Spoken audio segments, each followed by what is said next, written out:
Bonjour à tous, chers amis d'Omerta. Excellente nouvelle.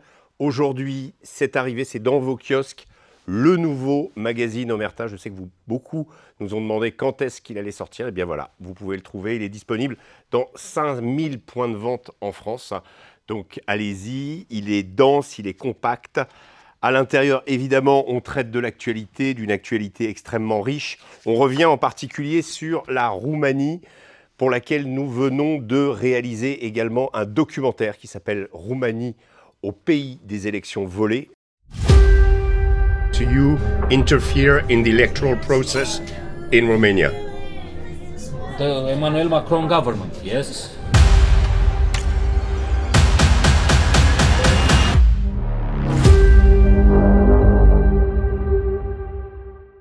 Mais nous avons publié ici l'interview de George Simion. Alors vous savez que George Simion, c'est le deuxième candidat surprise. Il y avait eu Călin Georgescu en novembre dernier. L'élection avait été annulée.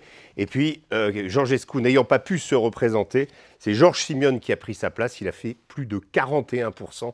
Vous avez suivi l'actualité. C'est un véritable bouleversement en Roumanie. Donc on revient sur cette histoire. On la décrypte, on l'analyse. Comme beaucoup de sujets de ce magazine, il y a beaucoup de choses.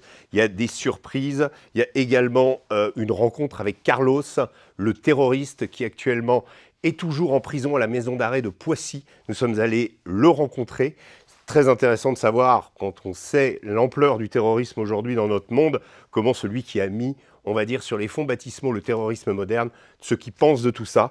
Également un sujet sur la Syrie, aussi brûlant d'actualité, avec tout ce qui se passe, avec cette guerre civile larvée qui est en train de se produire dans le pays. Nous sommes avec les gens de HTS.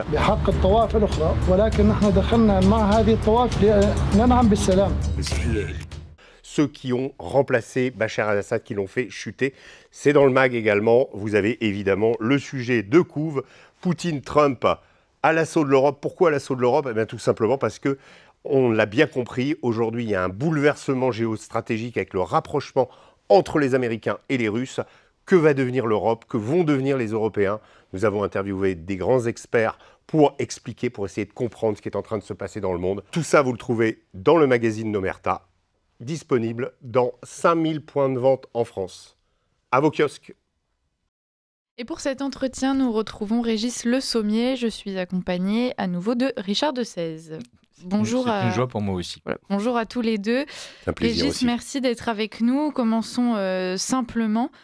Pour vous, ce 8 mai, qu'est-ce que ça représente ? Alors, ça représente beaucoup de choses, évidemment, en plus celui-là particulièrement, puisqu'on est en 2025 et que c'est les 80 ans de la fin de la Seconde Guerre mondiale. Et quand on regarde un peu comment se sont déroulées nos vies et à quel point la Seconde Guerre mondiale a structuré notre forme de pensée, particulièrement en Occident, en Europe, on a quand même vécu pendant toute une période où l'Europe était divisée en deux avec le communisme jusqu'en 91.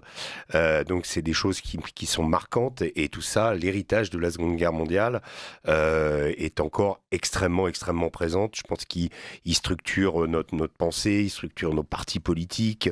C'est toujours quelque chose qui vient parfois à juste titre pour rappeler que ces événements tragiques et cette Europe à feu et à sang, la question des camps de concentration, etc., les heures les plus noires, comme on dit, mais aussi de façon, on va dire, récurrente aussi pour empoisonner la vie politique avec cette façon de dénoncer ou de dire « Ah, un tel est fasciste, un tel est un nazi, etc. » C'est complètement structurant. Hein. C'est quelque chose qui est, dont on fait un abus au point qu'on ne sait même plus réellement ce qu'est un fasciste ou ce qu'est un nazi. On un homme désigne, de gauche.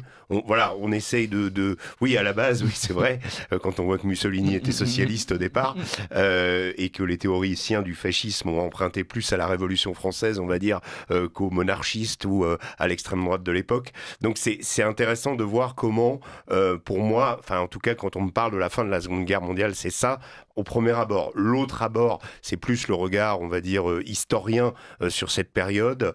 Je pense en particulier à la bataille de Berlin, qui était quand même un des sommets, on va dire, des grands affrontements, la fin du nazisme, mais tout ce qui a amené la déferlante de l'armée rouge en Europe de l'Est, les Américains qui font la jonction avec les Russes, et justement cette chute de Berlin qui intervient le 2 mai 1945, avec les immenses batailles qui se sont déroulées pendant toute l'année 44-45 à travers l'Europe.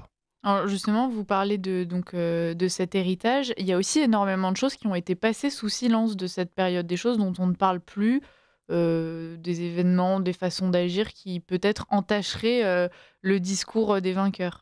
Oui, bah, évidemment, on sait que l'histoire est écrite par les vainqueurs, donc souvent les points de vue des populations déplacées, par exemple, quand vous prenez tout l'Est de l'Allemagne, la Prusse, la question de la Poméranie, où aujourd'hui il y a toujours encore des disputes avec des terres qui appartenaient aux Allemands, qui ont été depuis déplacées et qui appartiennent aujourd'hui à la Pologne, avec, comme l'Allemagne est redevenue riche, cette volonté de racheter finalement les terres, ce qui est arrivé. Donc il y a toujours des choses cachées de cette Seconde Guerre mondiale. J'étais en Roumanie récemment et la Seconde Guerre mondiale et la Première Guerre mondiale, en fait, c'est deux cataclysmes qui, on dira peut-être pour certains, si on voit la version pessimiste, ont précipité une forme de suicide de l'Europe, eh bien, ont entaché tous les rapports entre les minorités dans ces coins-là. La question des minorités hongroises en Roumanie, par exemple, la Transylvanie.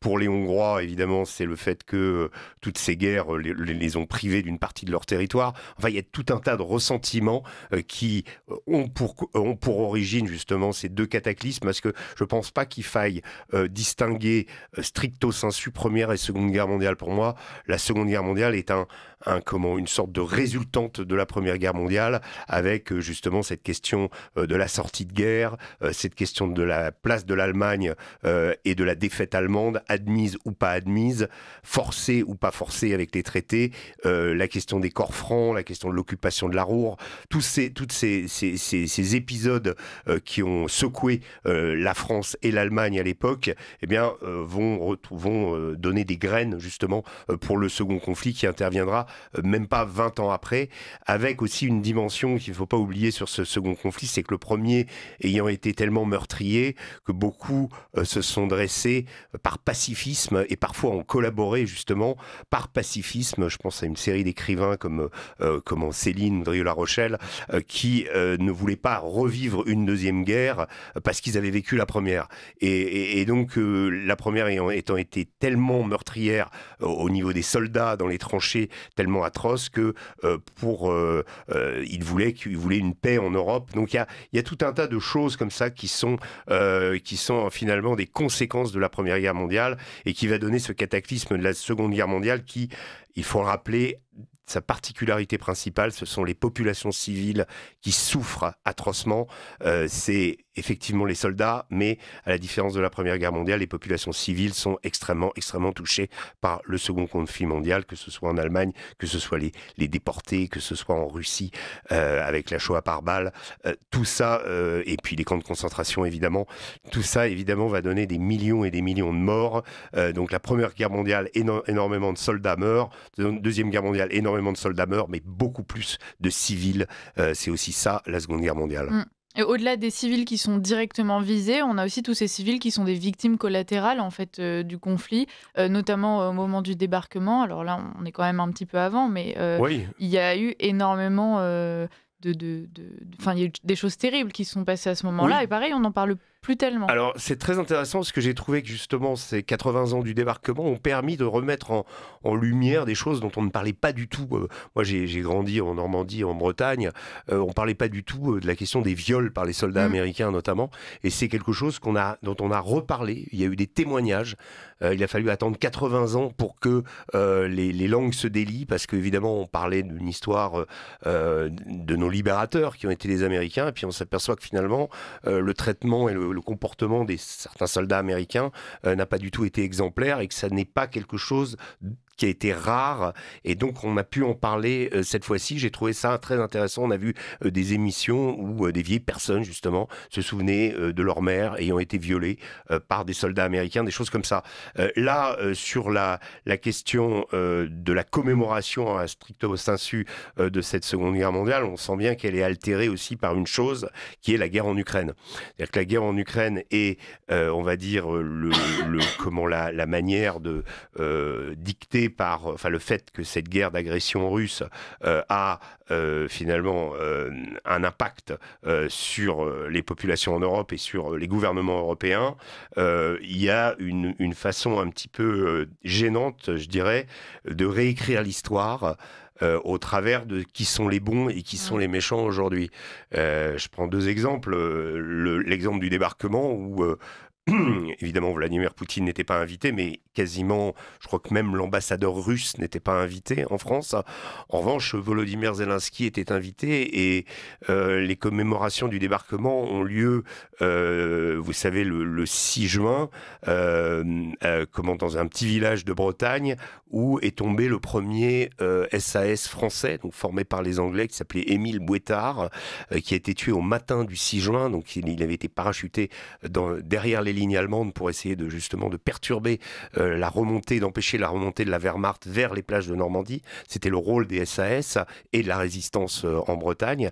Émile Bouétard a été tué par un volontaire ukrainien. J'ai trouvé que ça extrêmement dérangeant du point de vue de volontaires ukrainiens du côté de l'armée allemande. Il y avait des Géorgiens également dans ce secteur. Et en fait, Emmanuel Macron est allé rendre hommage à Émile Bouétard avant de rejoindre Volodymyr Zelensky sur les plages.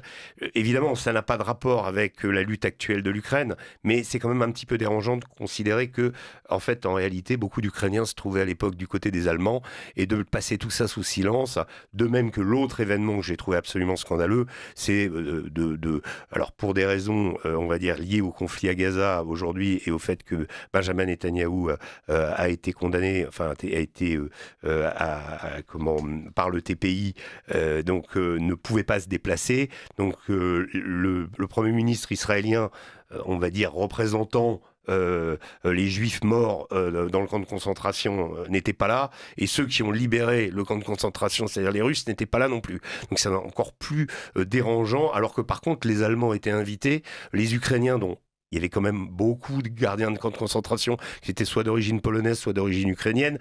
Tout ça, c'est des réalités qui sont cachées. Et ça me rappelle une chose, c'est que il faut pas trafiquer l'histoire. Il faut pas surtout au regard du présent, surtout en voulant y apposer cette image aujourd'hui de justice avec les bons, les méchants d'aujourd'hui, oui, alors que aujourd'hui, à l'époque, c'était pas tout à fait. Les choses étaient beaucoup plus floues et beaucoup plus compliquées. Alors, à l'époque, les choses étaient floues et compliquées, mais on avait besoin d'images fortes et de récits simples. Et il y a eu des images qui sont devenues iconiques, comme on dit aujourd'hui, où il y a des histoires qui sont devenues iconiques, comme par exemple les photos que Robert Capa aurait prises héroïquement au moment du débarquement et qui, hélas, auraient été perdues. Et on se rend compte, en fait, après quelques décennies d'enquête, que Capa n'a pris en fait que les 8 photos pourries qu'on a vues, et qu'il n'y a aucune photo perdue de Capa, juste son honneur sans doute quelque part. Alors, c'est très délicat parce que j'ai beaucoup réfléchi à ça. Je suis un passionné de photos, je connais très bien la vie de Robert Capa et son travail en Espagne, Gerda Taro aussi, qui était son alter ego féminine, qui est mort pendant la guerre d'Espagne. Ça a été pour moi mes maîtres dans le sens... c'est des gens qui ont inventé le photojournalisme. Je pense que le photojournalisme est quand même né sur les plages de débarquement, même si les photos de la guerre d'Espagne de Robert Capa sont beaucoup plus posées, moins dans l'action. Elles sont plus à l'ancienne, où on reconstituait les combats après. Vous savez que toutes les photos de la Première Guerre mondiale, où on voit des gens monter à l'assaut, sont des reconstitutions après la bataille. Mais même les Soviétiques, quand ils ont libéré les camps de concentration, ont rejoué, si j'ose dire, avec les survivants des scènes pour avoir une espèce de fausse mémoire de ce qui s'était passé. Ils ont même recréé, ils avaient même fait un film sur Oradour-sur-Glane, les Soviétiques, avec un village qui brûlait pour faire une sorte de fiction sur Oradour-sur-Glane. Bon, bref.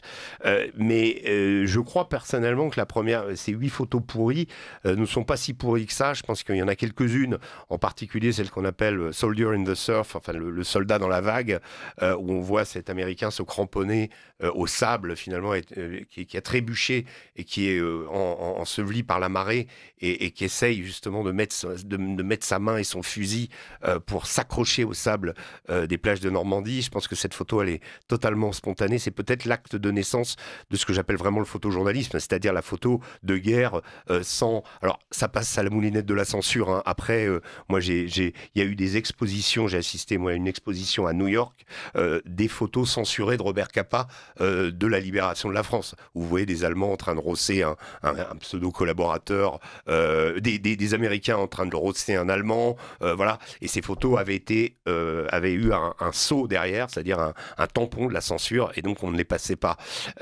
Et aujourd'hui, on fait des expos avec les photos non parues de Robert Capa. Maintenant, celles-ci, elles sont parues. Que Robert Capa ait eu la trouille en étant, si c'est la vérité, sur une barge de débarquement et voyant l'enfer d'Omaha et préféré reprendre une barge pour repartir. Moi, je me suis retrouvé dans des situations sur des lignes de front. Je peux tout à fait comprendre qu'il ait pris ces photos-là et qu'ensuite on a inventé une histoire comme quoi ces pellicules avaient été mal développées et que les photos avaient été perdues. Ça, c'est voilà. En fait, ce qu'on peut comprendre, c'est qu'il ait eu peur. En fait, ce qui est amusant, c'est cette espèce de légende où ceux qui sont du côté des vainqueurs devaient être héroïques en tout et pour tout, même un photographe de guerre qui, effectivement, plongé dans l'enfer d'un débarquement avec un déluge de feu et des gens en train de mourir autour de lui, et juger que les conditions n'étaient pas idéales et pour qu'il soit lui-même serein et prendre des photos, qui aurait pu lui jeter la pierre. Mais ce qui est amusant, c'est qu'on voit que, enfin amusant, en tout cas ce qui questionne, c'est que la Seconde Guerre mondiale produit comme ça en permanence des images et des récits qui sont encore aujourd'hui avec quasiment force de loi. Alors, il y a deux aspects, je pense. Effectivement, on est avec Robert Capa, on est dans Life Magazine, donc on est avec le magazine phare américain. Effectivement, c'est John Morris, qui est le picture editor de Life Magazine, qui va construire cette légende autour de Capa et du débarquement. John Morris est aujourd'hui décédé, donc peut difficilement attester ou contredire ce qui a été dit sur cette image. Et il y a beaucoup d'images comme ça qui ont été revisiter. Je vais en parler dans un instant de celle du Reichstag, prise par du drapeau rouge sur le Reichstag, prise par Yevgeny Khaldei, comme celle d'Iwo Jima, prise par Joe Rosenthal, autre photographe de légende, qui sont des photos truquées, reconstituées. Maintenant, les 11 photos du débarquement de Robert Capa, je ne pense pas qu'elles ont été prises. Il n'a pas dit aux soldats, tiens, attendez, mettez-vous là. Non, je pense qu'il n'avait pas le temps. Non, une fois plus. Ce que je mettais en cause, c'était les photos prétendument prises. Après, oui, il faut... voilà. Et puis ensuite, il y a malheureusement, à travers les âges, l'hollywoodisation du conflit. Vous savez que les Américains ont perdu plus d'hommes pendant la bataille des Ardennes que pendant la bataille de Normandie, par exemple. Et la bataille des Ardennes, indépendamment, c'est la guerre en hiver. Alors, elle est atroce, cette bataille des Ardennes, avec la percée allemande et le siège de Bastogne, par exemple. C'est des épisodes historiques qui ont longtemps été passés au second plan pour mettre en avant le D-Day, pour mettre en avant l'héroïsme. Il est manifeste comment la pointe du Hoc, c'est quelque chose d'absolument extraordinaire militairement parlant. 80% de pertes quand même chez les Rangers pour gravir une falaise pour capturer des canons qui n'étaient pas là. Mais bref, la légende elle est là. Omaha Beach avec ses 3000 morts. Quand on va voir ce cimetière et quand on est à Saint-Laurent, qu'on regarde la plage, on a l'impression que ça c'était hier, enfin ça, avec ces croix qui sont alignées sur la colline juste à côté. Tout ça c'est extrêmement émouvant et ça c'est très fort. Mais en avoir fait l'élément essentiel de la bataille de Normandie, alors que la bataille de Normandie, certes, il y a eu Omaha Beach, certes, il y a eu les débarquements, il y a eu les morts des premiers jours, mais elle s'est jouée entre Caen et Bayeux. C'est le grand affrontement entre les Anglo-Canadiens, justement, plus que les Américains d'ailleurs, et les Panzerlehr et les divisions SS qui remontent. Et là, on a la bataille de Caen, on a des choses absolument dantesques qui vont se produire, et la bataille de Normandie, elle va être gagnée là, elle va être gagnée aussi dans le bocage. Au moment où Patton arrive, c'est lui qui fait la percée d'Avranches. Je pense que Zelensky aurait dû s'en inspirer, parce qu'une vraie percée, à l'époque, c'était 20 divisions sur 8 km, 1500 frappes aériennes, et boum, on rentre dans le tas, et on conquiert la Bretagne après. Et c'est comme ça que Patton est passé à Avranches. Mais avant, le rideau allemand, il était extrêmement bien tenu. Les Allemands étaient sur des collines. Donc la bataille de Normandie, elle était âpre, et elle ne s'est pas jouée sur les plages de débarquement. Or, Hollywood a fait Saving Private Ryan, il faut sauver le soldat Ryan, et Le jour le plus long, qui ont été 2 films qui ont évidemment mis ces épisodes, on va dire, qui ont fait la légende et qui ont fait que du D-Day, finalement, le D-Day contient toute la libération de l'Europe pratiquement, et finalement cette distorsion cinématographique propagandiste, parce qu'il s'agit de ça, il s'agit de montrer finalement un aspect qui fait qu'aujourd'hui, des gens comme Donald Trump sont sincèrement, authentiquement croient que ce sont les Américains qui ont vraiment libéré l'Europe, alors que les 20 millions de Russes, tout ça, on n'en parle plus. Stalingrad, on n'en parle plus. Et les 300 000 soldats allemands tués par les Français pendant en 44-45. Tout à fait. Donc il y a d'autres combattants qui sont passés même si les Russes doivent beaucoup aux Américains, etc. Mais si vous voulez, on a revisité l'histoire, on en a fait un film en mettant en avant certains épisodes et en engommant complètement d'autres. Voilà. Alors, vous évoquiez tout à l'heure justement d'autres moments emblématiques et c'est des vrais faux, des faux vrais. Voilà, on plante un drapeau sur Hiroshima, on plante un drapeau sur le Reichstag. Oui. Alors ces 2 photos, pour moi, sont absolument quand même si c'est des photos reconstituées, enfin ce sont des reconstitutions, elles participent quand même c'est les 2 photos de la fin de la Seconde Guerre mondiale, quoi. Là, on célèbre les 80 ans. La photo de Haldey du soldat géorgien qui plante le géorgien parce que même nationalité que Staline, et 2 Russes qui lui tiennent les pieds. Et je vais vous expliquer ce qui s'est passé parce que elle a une histoire intéressante.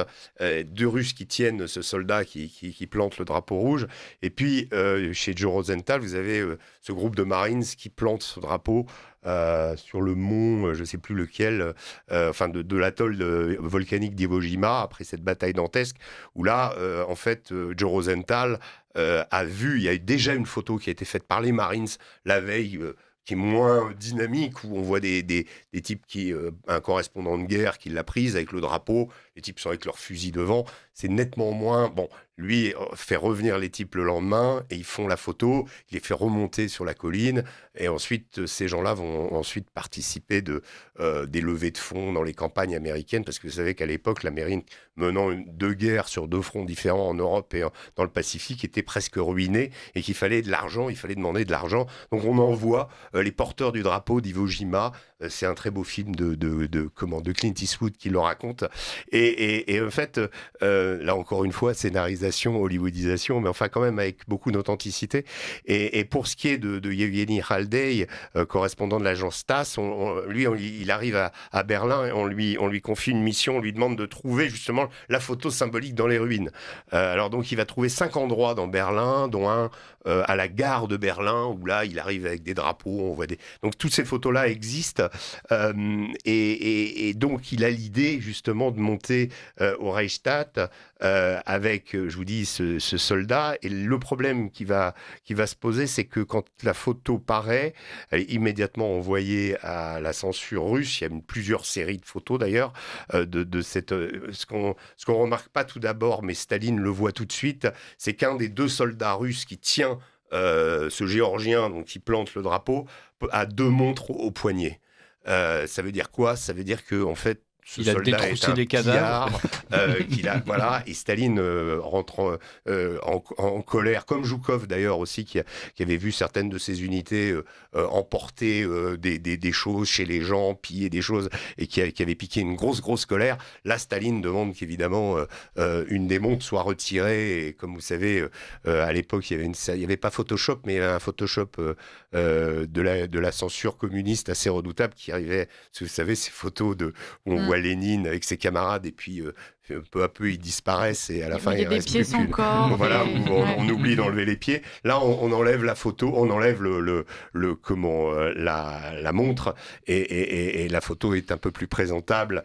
Mais ces 2 montres disent quand même une réalité de comportement, on va dire, de l'armée rouge, en tout cas dans Berlin conquis et dans toute l'Allemagne. Voilà. Mais surtout, et vous avez eu raison de souligner, le photographe de l'agence TASS va chercher la photo emblématique et en propose plusieurs. Oui. Et celle-là, on nous la présente comme étant une espèce d'exaltation du soldat de l'armée du peuple, franchissant évidemment le symbole politique du Reich ruiné et plantant le drapeau, mais comme si la bataille était encore en train de faire rage dans les rues.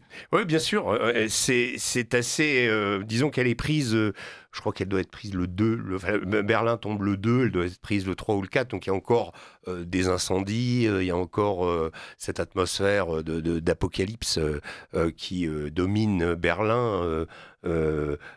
C'est cette bataille finale qui s'est déroulée entre en gros le 28 avril et le 2 mai. Ces derniers jours de la bataille ont été absolument dantesques. Certains volontaires français qui combattaient dans les ruines de Berlin, vous savez, il y avait pour défendre le bunker d'Hitler et défendre ce qui restait du Troisième Reich, il y a eu pas mal de reliquats, de divisions. Il y a même eu des Espagnols, il y avait des Belges, il y avait des Norvégiens, et des Français qui étaient là. Et un des volontaires français disait on ne voyait plus la différence entre le jour et la nuit. Il disait ce qui nous faisait tenir, c'est le combat. On ne pensait plus à rien d'autre. Voilà, c'est des moments, des moments d'anéantissement total. Et dans ce moment d'anéantissement total, évidemment, les Français qui combattaient à Berlin étaient 300 au début et ils sont sortis, ils étaient 30. Voilà. Et ils n'ont pas été tués d'ailleurs par les Russes, qui est d'ailleurs très, très intéressant. Souvent on dit que les Russes étaient particulièrement cruels avec les volontaires étrangers. En revanche, ceux qui avaient été capturés par Leclerc, eux, ont été fusillés. Donc il y a eu une différence de traitement. Mais si vous voulez, il y a eu un vrai moment d'apocalypse. La fin de Berlin, c'est quelque chose avec des enfants combattants, des vieillards, ce qu'on appelait les Volkssturm, des types avec des Panzerfaust qui essayaient donc des bazookas qui essayaient de tirer les T-34 russes et qui ont opposé une résistance absolument farouche. Et Haldey arrive sur ces décombres, il n'a pas trop de problèmes justement à profiter de cette atmosphère, on va dire, cataclysmique de fin du monde pour planter son drapeau et trouver la photo idéale.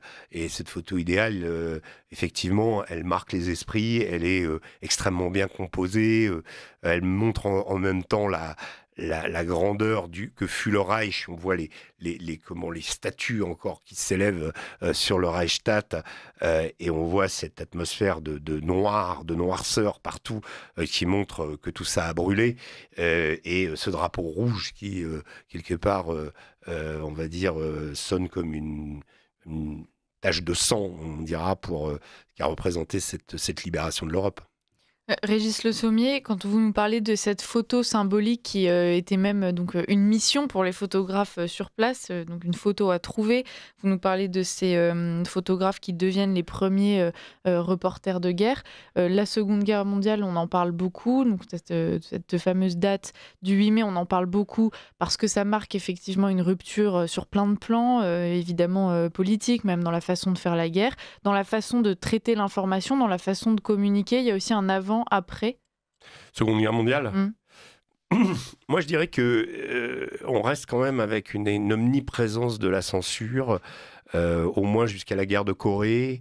La grande libération, ça va être la guerre du Vietnam. La libération de l'âge d'or de la photographie de guerre, c'est le Vietnam, où tout à coup, on peut accéder aux unités combattantes, aller les accompagner sur le front, prendre des risques avec eux. Il y a énormément de photographes qui sont morts ou qui ont été blessés pendant la guerre du Vietnam. Mais jusqu'à ce que l'armée se rende compte que cette liberté gagnée au Vietnam va être contre-productive, on va dire, pour l'effort de guerre américain, puisqu'elle va alimenter le mouvement pacifiste. Cette fameuse photo prise par Nick Hout, photographe de la société de presse, de la petite fille Kim Phuc sur une route brûlée au napalm au Vietnam, aura eu un impact, même si elle est plus tardive dans le conflit, mais elle aura un impact pour exiger la fin de cette guerre à l'époque de l'administration Nixon, puis de celle de Gerald Ford juste après, 1975. Et donc ces photos-là, c'est des photos qui ont effectivement fait basculer l'histoire. Avant la guerre de Corée, vous avez David Douglas Duncan, par exemple, qui a photographié la guerre de Corée. Mais David Douglas Duncan, énorme photographe qui se révélera au Vietnam, est un Marines pendant la guerre de Corée. Donc il est dans le dans le jus, en fait. C'est un correspondant de guerre. Il a juste un appareil et il y a très peu de photos qui sont prises pendant la guerre de Corée. Donc il n'y a pas vraiment, on va dire, à part cette mise en scène et cette propagande qui existe à cause du communisme et qui existe aussi aux États-Unis, c'est une propagande à destination nationaliste ou à destination de mettre en avant les pays, l'effort de guerre, les valeurs auxquelles on appartient. Il ne s'agit pas du tout de montrer des choses qui pourraient...